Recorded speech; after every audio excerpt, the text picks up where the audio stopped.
Most people think they understand inflation. They see the grocery bill climb, the gas pump spin faster, the rent renewal come in higher than expected, and they conclude the answer is simple. Prices are going up. Inflation, in that view, is just an increase in the numbers printed on tags and receipts. But look closer. When prices rise everywhere at once, something strange is happening. Is bread suddenly more valuable?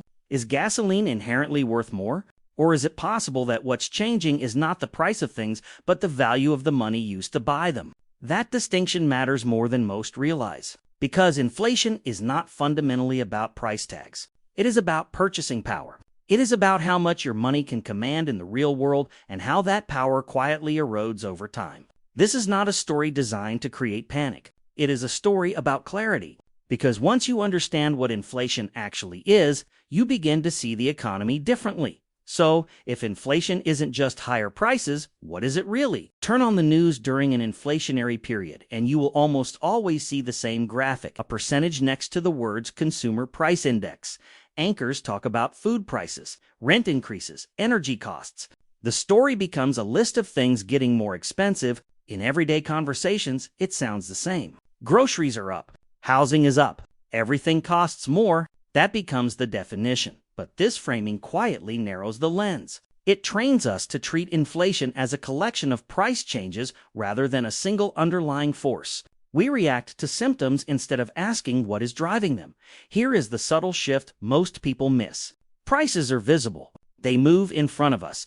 But the value of currency is invisible. It does not sit on a shelf with a sticker attached. It changes silently, in the background, long before we feel it at the checkout counter. When we focus only on higher prices, we confuse effect with cause. We start blaming individual companies, supply chains, even specific products. And in doing so, we overlook something more structural. Inflation, at its core, is not a consumer phenomenon. It is a monetary one.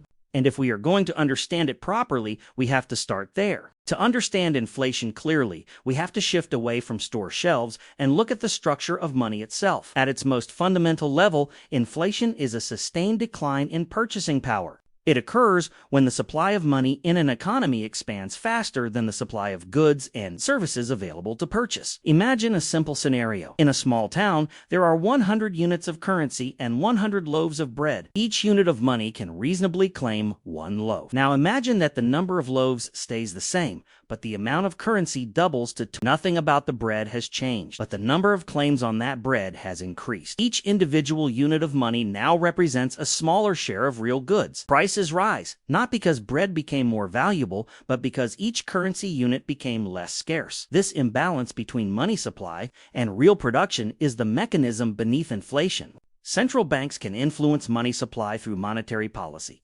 Governments can affect it through fiscal spending. Commercial banks expand credit, increasing effective money in circulation. None of this is inherently political. It is structural. The key insight is this: prices are symptoms.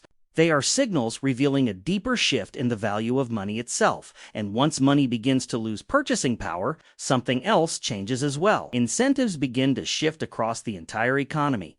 But what does that actually mean for everyday people? Purchasing power is a quiet concept, which is why it is so often ignored. It simply asks one question: how much can your money actually buy? Not in theory, not on paper, but in the real world. When inflation persists, the number printed on your paycheck may stay the same or even rise yet. The amount of goods and services that paycheck can command slowly shrinks. Consider a simple example. Imagine you have $100 in savings. If inflation averages 4% per year, after 5 years, that same $100 will buy significantly less than it once did.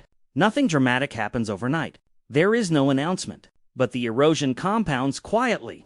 Each year, the decline builds on the last dot. This is where the distinction between nominal and real becomes important.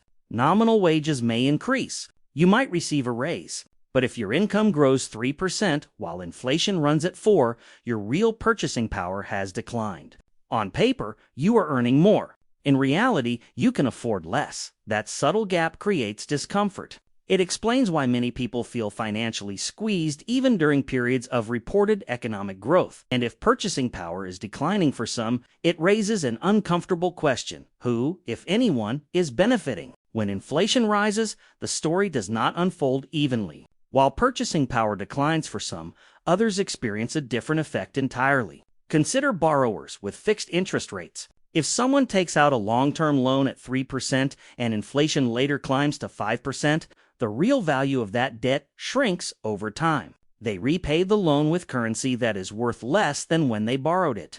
In real terms, the burden lightens. The same logic applies at a larger scale. Governments carrying substantial debt can find inflation quietly reducing the real weight of what they owe, provided borrowing costs remain relatively contained. It is not dramatic. It happens gradually, almost invisibly.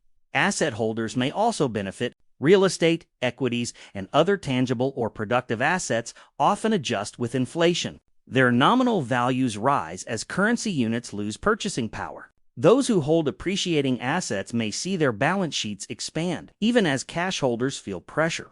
None of this implies intention or conspiracy. It reflects structure. Inflation redistributes in subtle ways, easing pressure for borrowers while tightening it elsewhere, but inflation does not treat everyone equally. While some balance sheets expand during inflation, others quietly contract. Savers holding cash are among the most directly affected.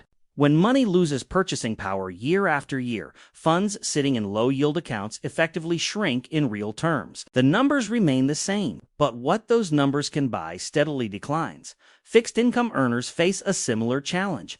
Individuals living on pensions, annuities, or salaries that adjust slowly often find their expenses rising faster than their income. Even modest inflation can create persistent pressure when compensation does not keep pace. Those without appreciating assets are particularly exposed. If someone's wealth is concentrated in cash rather than property, equities, or productive investments, they lack a buffer against rising prices. Their financial position becomes more fragile over time. Lower-income households tend to feel this shift most acutely. A larger share of their spending goes toward essentials like food, energy, and housing categories that are often sensitive to inflation. When those costs rise, there is little flexibility elsewhere in the budget. Inflation, in this sense, can be regressive. Yet even this visible redistribution is not the entire story, because inflation does something even more subtle. Inflation does not merely raise prices. It quietly redistributes wealth. When new money enters an economy, it does not appear everywhere at once. It flows through specific channels first: government spending, financial institutions, credit markets. Those closest to that flow receive the new currency before prices fully adjust. They can spend or invest it while purchasing power is still relatively intact. This uneven entry is often described as the Cantillon effect, though the label matters less than the mechanism. Early recipients of new money gain an advantage. Later recipients face higher prices without having benefited from the initial expansion. Over time, wealth shifts subtly from savers to borrowers, from those holding cash to those holding assets, from fixed-income earners to leveraged investors positioned near credit creation. The process does not require conspiracy or intent. It is structural. Inflation changes who benefits from timing and proximity to money creation. This is the part rarely emphasized in everyday discussions. Inflation is not only about what things cost. It is about how value moves within the system, and this is precisely why inflation and interest rates are connected. If inflation emerges when money expands faster than production, then slowing that expansion becomes the primary tool for containing it. This is where central banks intervene, and the instrument they reach for most often is the interest rate. Interest rates are, in essence, the price of borrowing. When rates are low, credit is cheap. Households borrow, businesses expand, and money circulates more freely through the system. Growth accelerates. This is loose monetary policy, and for a time it feels prosperous. Raising rates reverses that dynamic. Borrowing becomes more expensive, loans slow, investment cools. Households postpone large purchases. As credit creation decelerates, the growth of money in circulation begins to moderate, and price pressures eventually begin to ease. But this remedy carries a cost. The same mechanism that restrains inflation also restrains economic activity. Higher rates weigh on hiring, on business expansion, on asset valuations. Push too gently, and inflation persists. Push too aggressively, and the economy contracts. Timing matters. Central banks are therefore navigating a narrow corridor, adjusting pressure gradually while watching for damage that often appears only after the decision has already been made, and this is where the picture begins to widen. Inflation does not exist in isolation. Inflation does not move alone. It interacts directly with debt, and together they shape financial cycles. When inflation rises unexpectedly, it can reduce the real burden of existing debt. Borrowers repay loans with money that has less purchasing power than when they borrowed it. In the short term, this can ease pressure across households, corporations, and even governments, but that relief often provokes a response. To contain inflation, central banks raise interest rates, and higher rates change everything. Loans become more expensive. Refinancing costs increase. Highly leveraged systems, which once looked stable under cheap credit, begin to strain.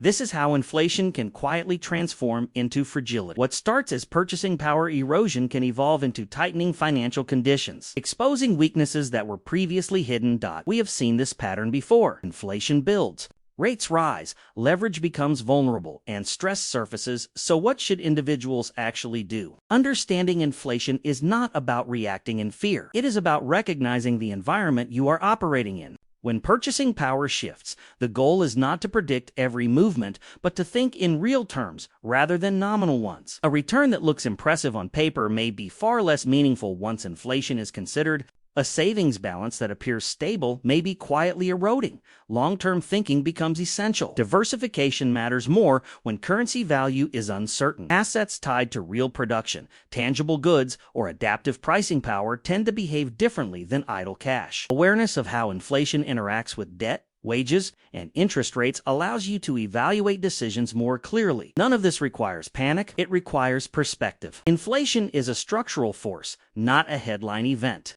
And when you understand how it works, you reduce its ability to surprise you. Which brings us to the larger lesson. Beneath all of this, inflation is not simply a story about rising prices. It is a story about purchasing power and incentives. It quietly reshapes balance sheets, shifts advantages, and changes who carries the burden. Some positions strengthen as currency weakens. Others erode without dramatic headlines. When you begin to see inflation as a structural force rather than a collection of price tags, the economic landscape looks different. Decisions, policies, and market movements start to connect in a clearer way, because inflation is not an isolated event. It is part of a larger cycle, and that larger cycle is where the next layer of understanding begins.